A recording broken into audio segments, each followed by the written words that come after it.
There's a chill in the air, there's a leaf on the ground, and you know what that means? It's pumpkin spice latte season. But did you know that the normal pumpkin spice latte has this much sugar in it?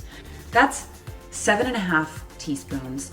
That is so much sugar. And think about what that's doing to your blood sugar and your gut lining. It's just not good for you or your body. So at Lifeboost, we have a great option for a pumpkin spice latte that is a lot easier on your blood sugar and it tastes so good.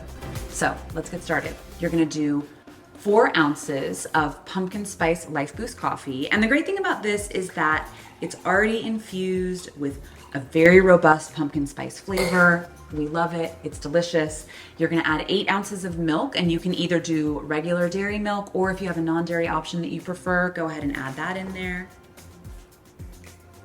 We like to make this thick and creamy with 1 tablespoon of pumpkin puree. You're gonna add 1/2 teaspoon of pumpkin pie spice. This is sugar-free chocolate syrup. I mean, if you wanna add a sugary chocolate syrup, you can, but I don't recommend it. So you're gonna add about 1 teaspoon of that. And now we blend. I like to top my latte with almond milk whipped cream, but you can use whatever option you choose or no option at all. Cheers.